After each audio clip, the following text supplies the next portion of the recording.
Hey everyone, you're here with Mark Batwell on perfectgardens.com. Just wanted to invite another wonderful person that's been part of this industry now going on 2 or 3 decades, Josh. He is a person that came into my life about 2, 3 months ago, and I was running into a problem with a friend. A friend was having seizures, one grand mal seizure a week for about 8 years straight. I reached out to my network, asked them if they had any possible remedies or if there was anything we could do for my friend versus the regular medical world. And I ended up getting referred over to Josh because he had some of the cleanest CBD and CBG medicine. It was been so far around 80 days since she hasn't had a seizure. And since then, I've been developing a relationship with Josh and just becoming even more enthusiastic around his medicine just because of the efficacy around how he produces it and just the quality in general. So I decided to bring him onto the channel so he could talk a little bit around his own medicine and what is so different from his CBD and his CBG from everyone else's in the market. So Josh, please introduce yourself and let's get into it. Thanks, Mark. It's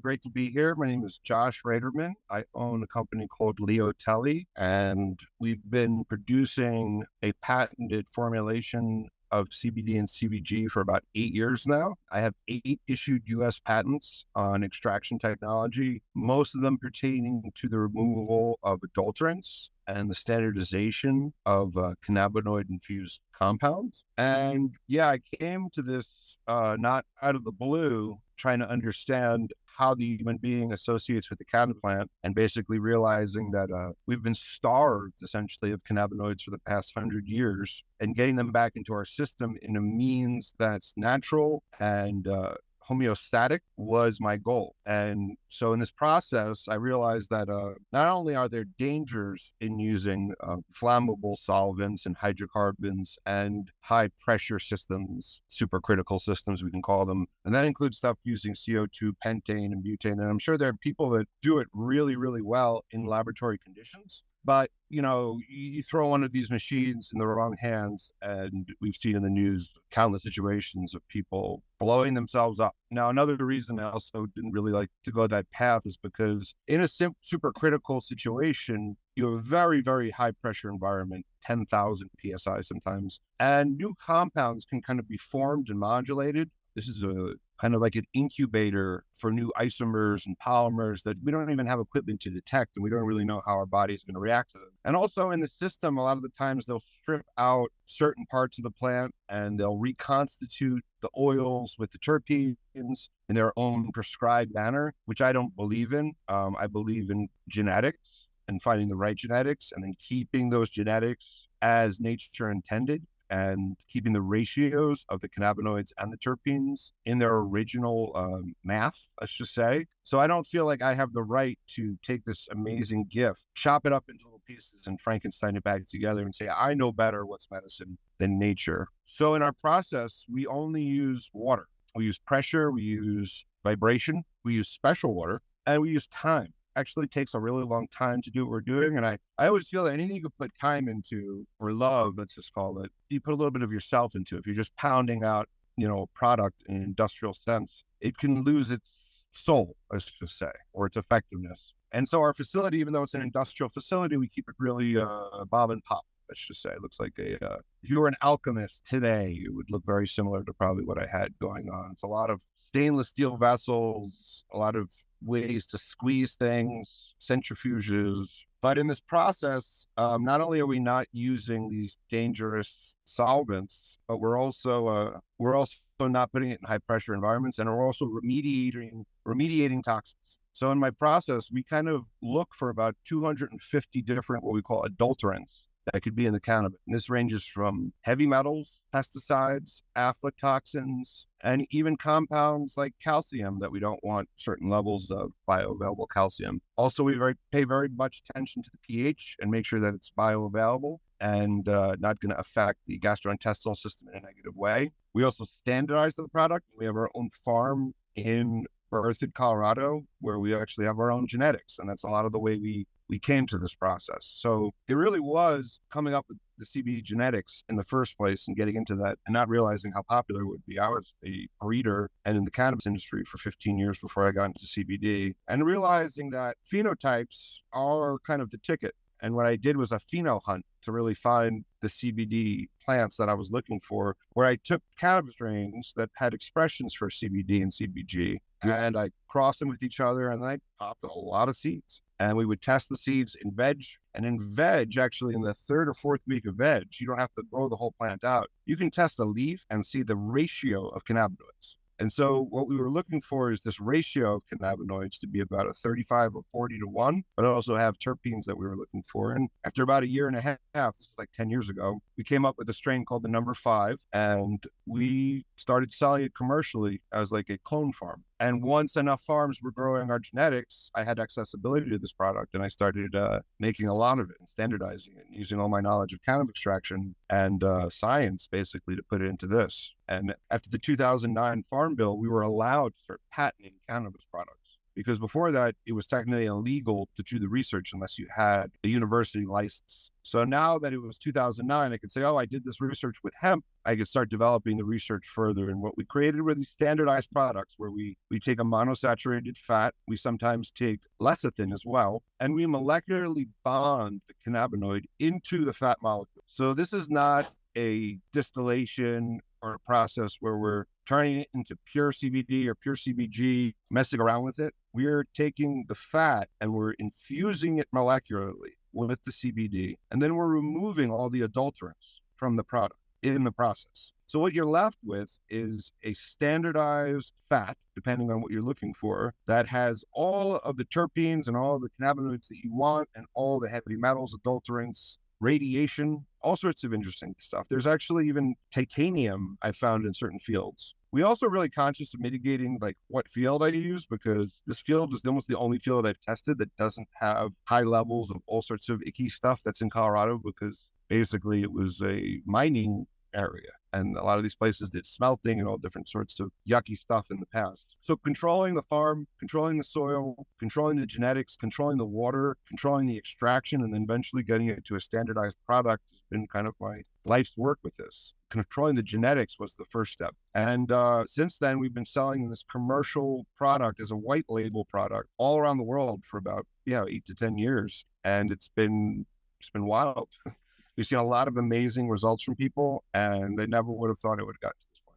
When you think about this plant, just some of the things you were mentioning, I mean, this plant is known to take up, is used to clean soils, right? If they have adulterants or heavy metals. So it would make sense that this plant also accumulates those adulterants or those heavy metals through the process of growing it. And if you were going to extract it, there's a good chance it would concentrate down. So any other CBD extractors or CBG extractors or any essential oil extractors out there that are extracting essential oils off the plants, if they're not doing any type of remediation with pesticides, fungicides, or heavy metals, then they are being transferred most likely to the end consumer, right? Well, yes and no. I'm not going to tell you that doing certain hydrocarbon extractions are what they call remediating it. So actually about 4 or 5 years ago, because the cannabis lobby got so strong in Colorado, they went from 50 parts per million residual butane was the accepted level in extracts, I think, to 5,000 parts per million.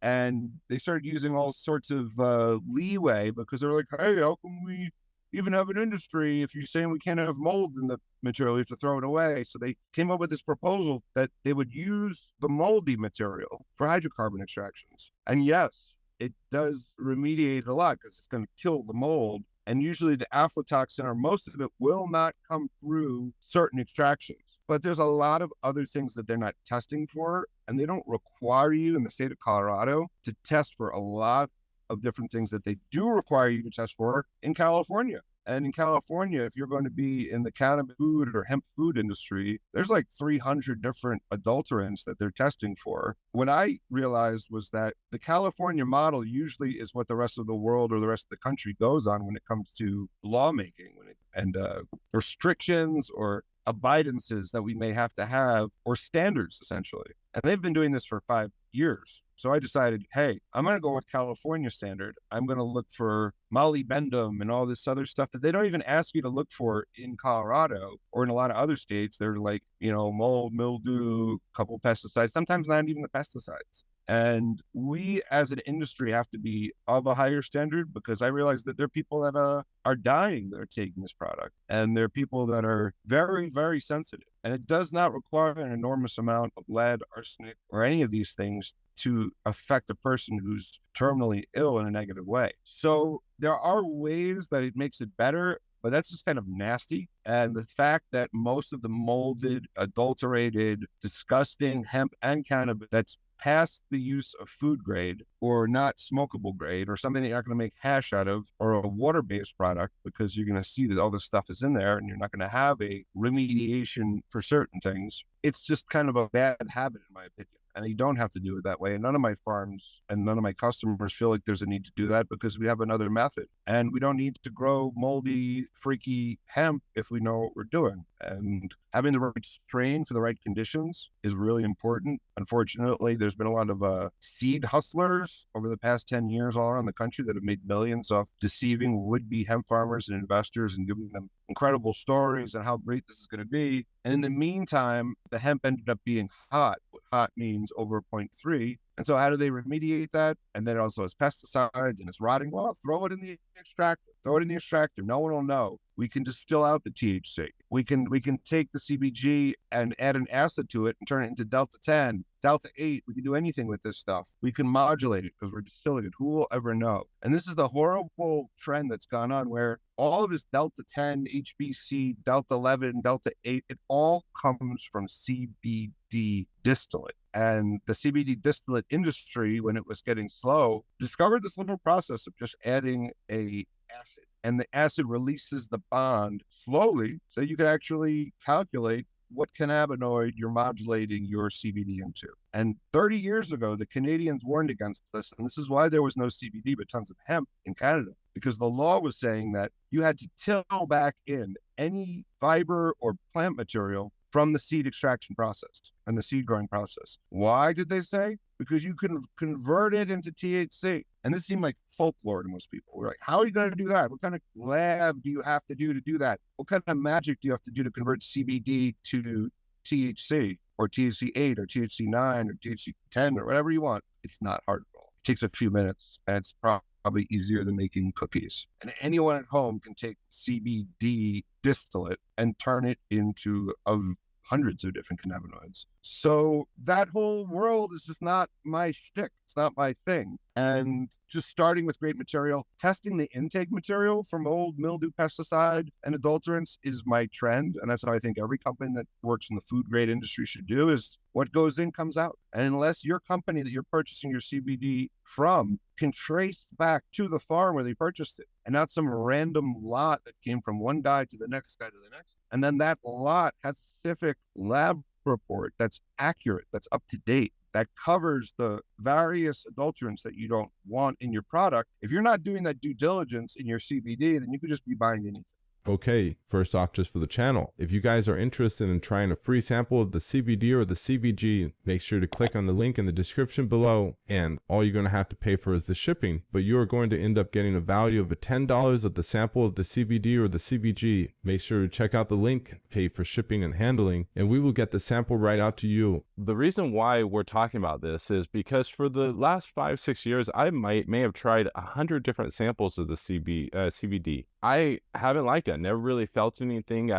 People would always say that you need at least 50 milligrams for it to be a benefit to you. And I never really could get my head around it. I could roll up a THC cannabis joint, smoke it, and get some type of effect off of it. But when I tried the CBD, I couldn't feel anything. So I just didn't understand the value behind it. Also because I didn't have issues like MS or gout, not gout, but Crohn's disease or a grand mal seizure on a weekly basis. And what we're talking about is plant spirit medicine, right? We're talking about another medicine beyond just THC. And It's exactly what Josh is saying, right? You have this ability to change and manipulate the molecule of the CBD so that you can create whatever THC product you want out there. But I don't know about you, and it's all probably because I smoke quite a bit, but THC, smoking a joint, doesn't really help me get to sleep. Although when I pop 2 of these pills, 45 minutes later, I am out.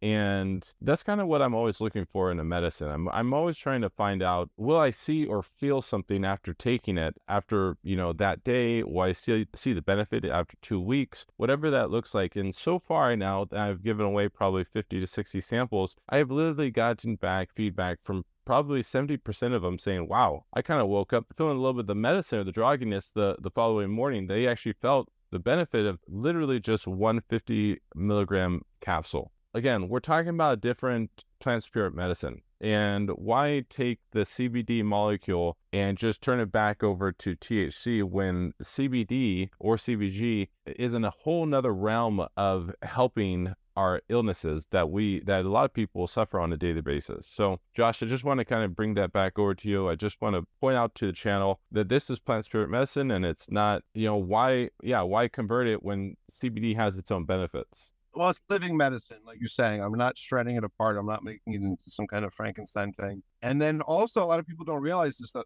the reason why a lot of people got in trouble with their companies who were taking CBD, even though it didn't have any THC in it, is because you have something in your stomach called gastric juice. And when drug companies are designing drugs and testing them, they have to realize that gastric juice itself is a catalyst and a chemical reaction. And sometimes things that go into gastric juice will react in a very strange way. And remember, we were talking about cannabinoids modulating in acids? Well, guess what? You got a lot of acid in there. And so depending on your stomach, it's very possible that a person taking only CBD or CBG's gastric juice may start modulating the cannabinoids into THC in your stomach, and then you'll go positive for a test. So meaning that, though, your body itself can do this. And CBG being essentially the root molecule for all the other cannabinoids that they modulate into. It's the grandmother, let's just say. You have the opportunity with the CBG to let your body modulate it itself.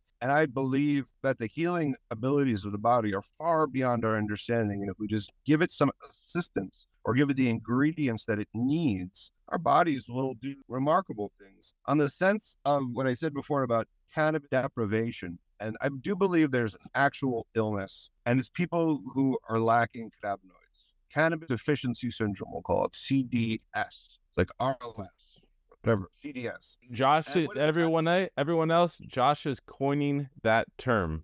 Okay. Cannabinoid deficiency syndrome, and it has its side effects are pain, anxiety, exhaustion, depression, cloudy thinking, lack of sleep, hormonal imbalance, sugar imbalance, metabolic imbalance, and cancer, ADD, all these different things. Why? How can one thing not having cannabinoids affect this? Well, if we look back in history and we see when humanity was first starting to build our brains, a lot of people attribute it to when we became hunter-gatherers, and we were able to get inside the marrow of the bone. So once we started figuring how to use tools, crack open the bone, we started eating the marrow, and our brains start waking up. But imagine the ancient human coming across a hemp field in ancient times. Well, what do you have here? You have shelter, you have food, you have fire, and you have protection. And amongst many other things, rope.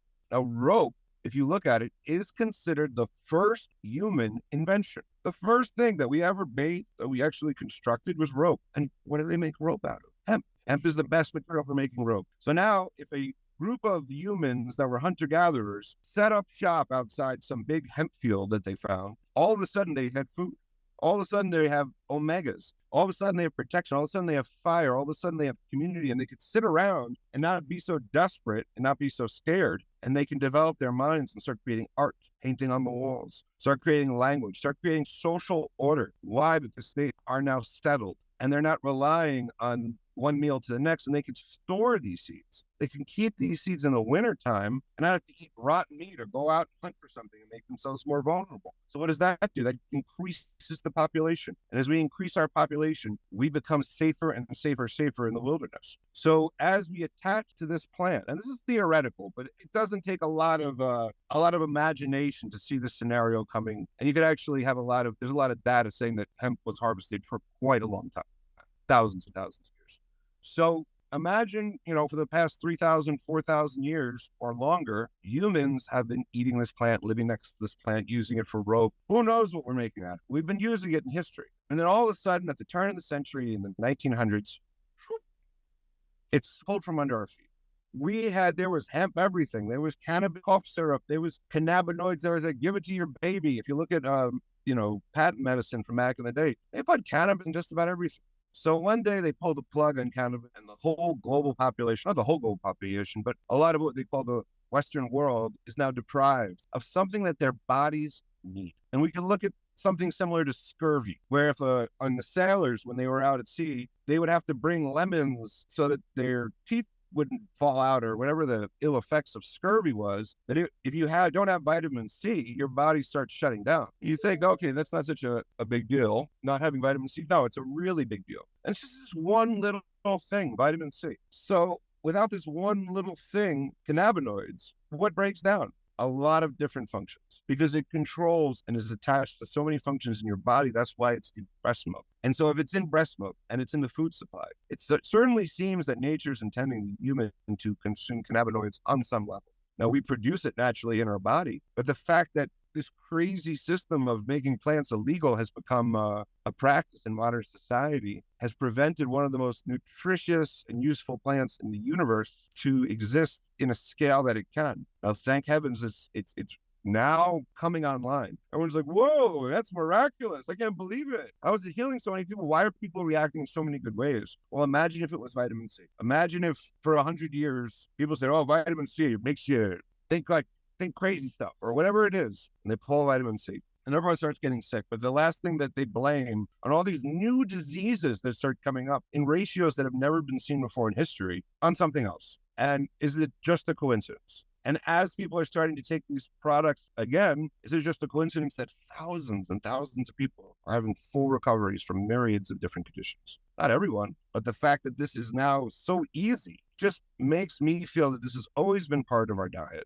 And depending on whether you need hemp seeds to have a balanced ratio of omegas so that your brain functions correct, to have the hemp oil in your body so that your metabolism is working correctly, or to have the hemp products, the cannabinoids in your system to make sure that your nervous system and your physiological functions are all working efficiently, your endocrine system, your metabolism, these are all affected by cannabis. It affects fat burning in your metabolism, which helps cell regeneration. If you're sick, your metabolism's going to go real slow. Well, guess what? CBG boosts your metabolism. You think that's by random? That there's a plant that's innocuous, that's non-toxic, and it boosts humans' metabolism? Why? So they can hunt a little more, they can get a little more action out there, so they can do a little better than their competitors? No, this is something that's been robbed from us. And we have to take it back, and we've been taking it back. But we also have to take it. We have to take it with sense and control and understanding. And that's hopefully what I could help bring into people's lives. Josh, I mean, you just blew my mind right now from just that little awareness around. You're right. I was just thinking, okay, so they made this plant illegal in what, like 1918 or 1936, somewhere between. Really illegal in the 30s, but it wasn't as popular. It was the 30s was when it was. I mean, the Hearst newspapers were picking on it, since the turn of the century, kind of with immigration. It was a wonderful scapegoat in a certain sense. And like when you kind of think about when did all these illnesses start, you in trying to track back, what is that butterfly effect? What is that ripple effect that, what's that initial rock that was thrown into the pond that started to create these small ripple effects that now created, this tsunami on the shore in a sense and around our health. And I never really thought about hemp becoming illegal and the connection around illnesses. It's an essential nutrient. Let's just call cannabis essential for human health. And yeah, I mean that it's a theory, but to me it makes a lot of sense. And then it also holds a lot of water just from being on my side of the fence and seeing, doing this for 10 years and seeing just some pretty remarkable turnarounds. And it's not just for people, it's also for animals. And a lot of the times it's the animals that associate with humans. Hmm. So that's another interesting point is that dogs, cats, horses, cows, sheep, they all react very, very well to CBD. I haven't really used too much THC on any of those animals, but so you would think that they had access to it too, and they have the cannabinoid receptors, which have been, evolved over the years to look for these things. If it's there, your body needs it. You kind of made me think too. It's like, we're wandering around in the wherever society started, but and then we see our animals, mauling on something or chewing, probably eating some of the hemp stick, and maybe we knew that the animal was having a seizure, and now he stops having a seizure, and we're like, oh, maybe I should try that. Anyways, Josh, just want to say thank you so much for coming onto the channel. I look forward to bringing you back onto the channel to really break down all the cannabinoids in each of your medicines and to get into the nitty gritty on all the different products you and your company has been developing. All these products are available on perfectgardens.com and also on dropsofbalance.com. Hopefully you'll start seeing them in your local hydroponics stores and health stores in the upcoming future. And yeah, Josh, I really look forward to, like I said, in the future, diving in deep around your medicine and what you've developed, because it should be in the hands of literally everyone. I have dramatically noticed the difference using this medicine in the last 2 to 3 months. So thank No, you I for really appreciate it. And your awareness of, plant medicine. And, it's an honor to have this sort of like set aside in the sea of products. And I know that there's a lot of products, and a lot of people have unfortunately had this sort of bit dog syndrome with CBD where they've bought it, they've heard about it, they've gotten it, and they didn't feel good or didn't feel anything. And that has to do a little bit about the bioavailability and how when you put it into a distillate, an isolate, it's what a lot of people do. It's in crystals, and crystals don't absorb very well in your body. Mhm. And our product is a fat. And so that's why you're probably getting a little bit more of it. But I'd love to talk more about how hemp, cannabis plants in general can help, and a lot of other things that are very, very easy to solve with a little bit of open-mindedness and compassion. Please remember to like, share, and subscribe. Have a great day, everyone. Thank you.